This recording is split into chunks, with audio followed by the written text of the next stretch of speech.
recently, with the development of new antibody-drug conjugates, it became clinically relevant to detect not only the classic HER2-positive breast cancer, but also those with low levels of HER2 expression, namely HER2-ultralow and HER2-low breast cancer.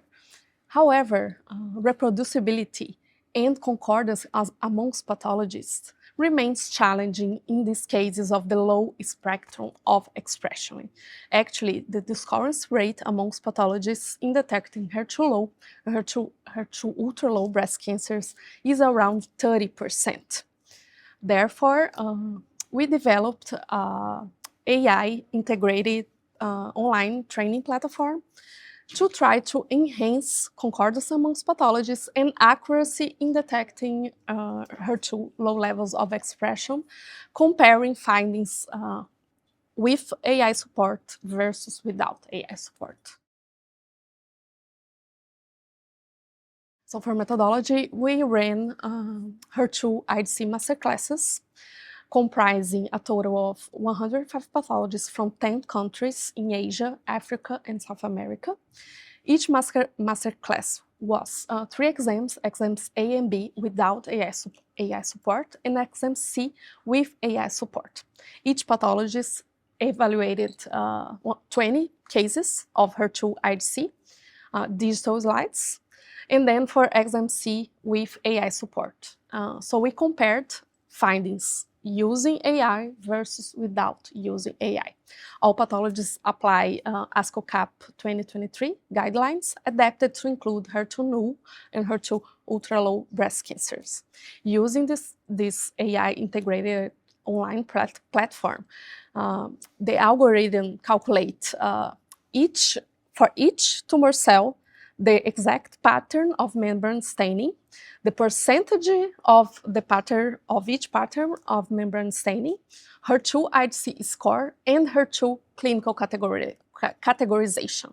Then we calculated accuracy compared to a reference center score established by a group of expert pathologists determining the HER2 IDC categories, which was considered the gold standard.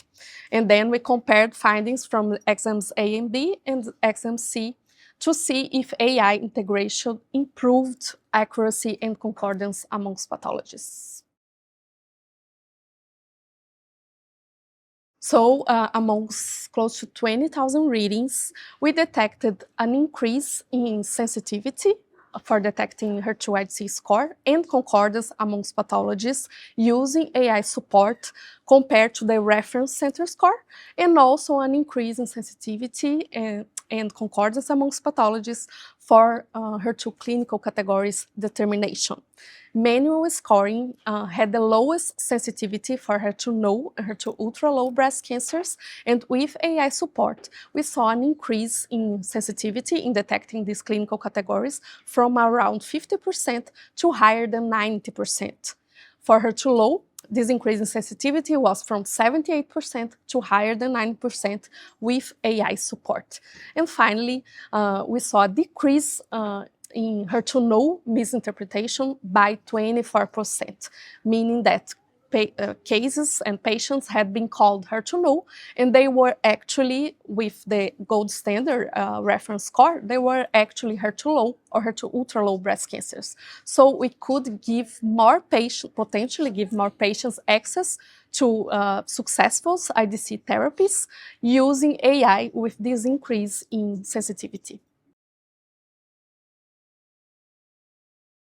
I think all these AI tools are already commercially available, so they can be used.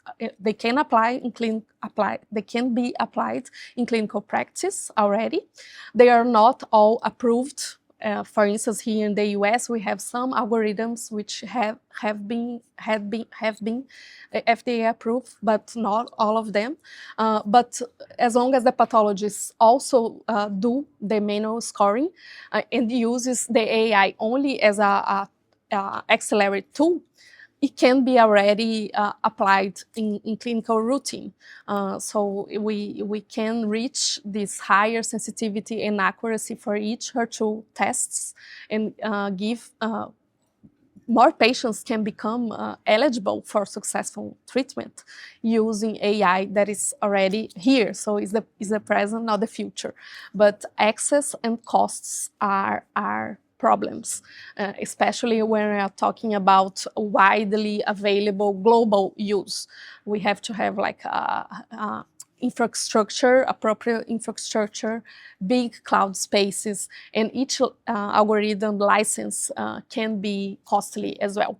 So it's important, I think, for the scientific community to discuss how these tools that are highly successful can be increasingly available in like worldwide.